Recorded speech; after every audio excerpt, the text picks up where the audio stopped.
Hello everyone, आप लोगों का स्वागत है संपदा क्लासेस में। और आज हम पढ़ रहे हैं भाषा, जिसे लैंग्वेज कहा जाता है। तो भाषा शब्द जो होता है, भाषा शब्द संस्कृत की भाष धातु से बना है। जी हाँ, भाषा जो होती है, भाषा शब्द संस्कृत की भाषा भाष धातु से बना है, जिसका अर्थ होता है बोलना।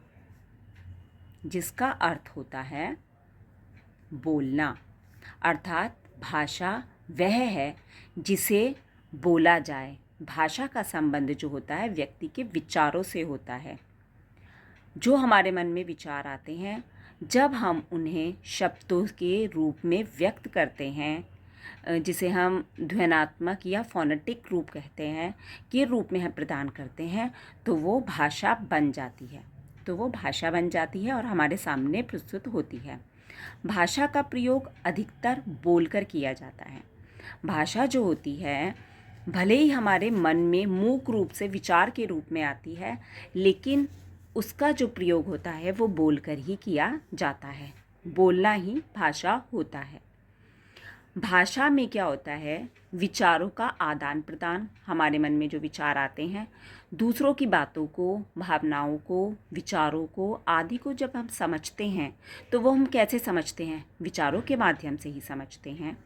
जब हम एक दूसरे की भाषाओं को डिलीवर करते हैं, तो वो जो कार्य होता है वो किसका होता है? वो कार्य भाषा का ही होता है।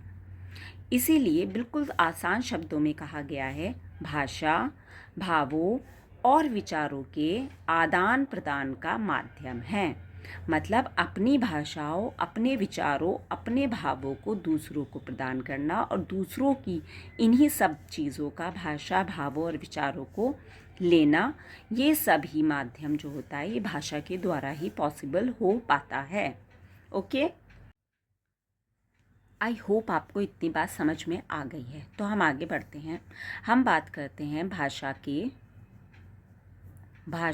रूप। भाषा के रूप कितने होते हैं? मनुष्य अपने विचारों को बोलकर या लिखकर प्रकट करता है, ये बात हम जानते हैं, और दूसरे उसे सुनकर या पढ़कर समझते हैं। जब दो मनुष्य आपस में बातें करते हैं, तो वो दूसरे की बातों को या तो बोलकर, उसकी बातों को सुनकर समझते हैं, या कोई चीज़ ये लिखी हुई है, जैसे आप इसे पढ़ेंगे तो इसे पढ़कर आप समझेंगे कि क्या लिखा हुआ है। या इस तरीके की जो बातें होती हैं, सुनना और पढ़ना, बोलकर या लिखकर, आई होप आप समझ गए हैं। तो उसे पढ़कर समझते हैं। इस आधार पर हम भाषा को दो मुख्य रूपों में बांट सकते हैं। पहला है मौखिक भाषा। मौखिक भाषा। दूसरी है हमारी लिखित भाषा। लिखित भाषा। मौखिक भाषा में क्या होता है? जब मनुष्य बोलकर अपने विचारों को दूसरों के सामने प्रकट करता है, जैसे कि मैं अपने विचारों को, जो मैं पढ़ा रही हूँ आपको, आपके सामने प्रकट कर रही हूँ, तो एक भाषा के माध्यम से ही तो कर रही हूँ। मुझे कोई भाषा है, मेरे मन में जो बातें हैं जो मैं आपके सामने प्रस्तुत कर रही हूँ, तो ये भाषा के माध्यम से ही तो हो पा रही है हम लोगों की कन्वर्सेशन। तो दूसरे सुनकर उसे समझते हैं, आप लोग उसे सुन रहे हैं और समझ रहे हैं, तो ये मौखिक भाषा का रूप है। यह भाषा का मूल रूप होता है। मौखिक भाषा जो होती है, अगर ये क्वेश्चन आता है कि मूल रूप कौन सा है भाषा का, तो मौखिक भाषा। लिखित भाषा क्या हुई? जब मनुष्य लिखकर अपने विचारों को दूसरों के समक्ष प्रकट करता है, जैसे कि मैं ये लिख रही हूँ और आपके सामने प्रस्तुत कर रही हूँ, तो दूसरे पढ़कर समझते हैं, और आप इसे पढ़ रहे हैं तो आप इसे समझ रहे हैं, तो ये भी भाषा का एक रूप है। लिखित भाषा को लिपि द्वारा प्रकट किया जाता है। जब लिखित भाषा की बात आती है तो उसकी अपनी अलग अलग लिपि होती हैं। जैसे हिंदी भाषा जो है, उसकी जो लिपि है वो है देवनागरी। हिंदी भाषा की जो लिपि है वो है देवनागरी लिपि में लिखी जाती है। इसके अलावा जो विशेष परिस्थितियाँ होती हैं उनमें कुछ और लैंग्वेज होती है जिसे मैं यहाँ लिख देती हूँ, जिसे सांकेतिक भाषा बोला जाता है। थर्ड लिख देती हूँ मैं इसे। पहली मौखिक भाषा होती है, दूसरी लिखित, मगर व्याकरण में जो होता है इसे माना नहीं जाता है, मगर कई स्कूलों में इस तरीके के क्वेश्चंस पूछ लिए जाते हैं कि सांकेतिक भाषा क्या है, तो ये मैं उन लोगों के लिए पढ़ा रही हूँ। इसमें क्या होता है, सांकेतिक भाषा हम किसे कहते हैं, जैसे कि इसके नाम से ही पता चल रहा है, हाथ दिखाकर किसी को रुकने का इशारा करना। जब हम कई बार इशारों में बातें करते हैं, किसी की तारीफ़ करने के लिए जब हम ऐसे करते, इस तरीके का करते हैं, या फिर ये थम होता है, इस तरीके की जो बातें होती हैं इन्हें जब हम दिखाते हैं तो ये जो बातें होती हैं ये सांकेतिक भाषा का रूप होती हैं। अब बात करते हैं हम, आई होप आपको ये समझ में आ गया।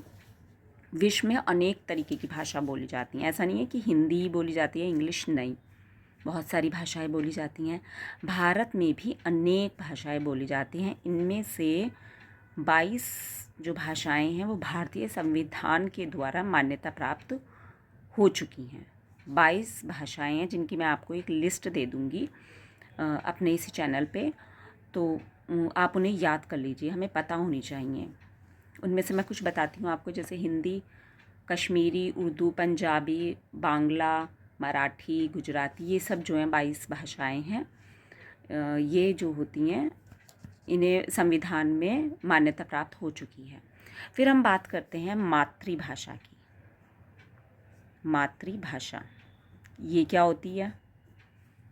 मातृ, जो कि हमें नाम से ही पता चल रहा है, माँ, या फिर हम कह सकते हैं परिवार में सीखी हुई भाषा को मातृभाषा कहा जाता है। जो बच्चा सबसे पहले सुनता है, जो बच्चा सबसे पहले समझता है, वही होती है हमारी मातृभाषा। जैसे हिंदी भाषी परिवार में कोई बच्चा जन्म लेता है तो उसकी मातृभाषा क्या होगी?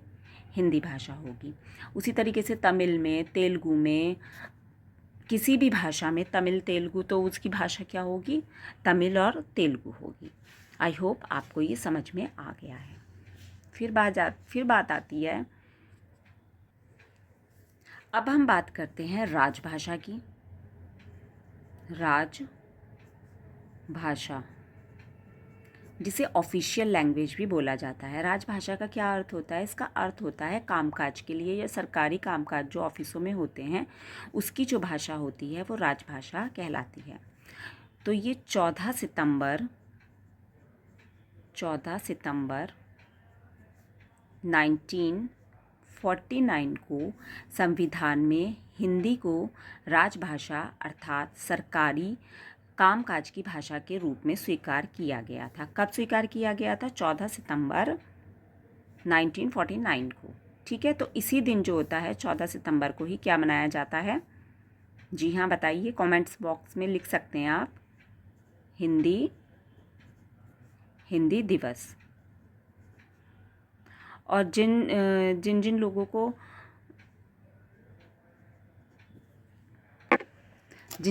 को भारत में बोली गई भाषाओं के नाम याद आ रहे हैं वो कमेंट्स बॉक्स में मुझे लिख के बता सकते हैं। ठीक है, तो अब आगे की इसके बाद हम बात करते हैं राष्ट्रीय भाषा की। राष्ट्रीय भाषा जिसे बोला जाता है नेशनल लैंग्वेज भी। तो भारत की भाषा देश की भाषा है। भारत में अनेक राज्य हैं और हर राज्य में अपनी अलग अलग भाषाएं बोली जाती हैं। जैसे गुजरात में गुजराती, महाराष्ट्र में मराठी, इस तरीके से अलग अलग भाषाएं बोली जाती हैं। भारत के सभी राज्यों में हिंदी भाषा सामान्य रूप से समझी और बोली जाती है। अतः हिंदी भाषा को राष्ट्रीय भाषा भी कह सकते हैं। हिंदी भाषा को राष्ट्रीय भाषा भी कह सकते हैं। ठीक है, आई होप आपको भाषा समझ में आ गया अच्छे से। आगे का जो हमारा टॉपिक होगा वो बोली और लिपि होगा, जिसे हम पढ़ेंगे। जब तक के लिए धन्यवाद और मेरे वीडियो को लाइक कीजिए, चैनल को सब्सक्राइब कीजिए। Thank you, bye.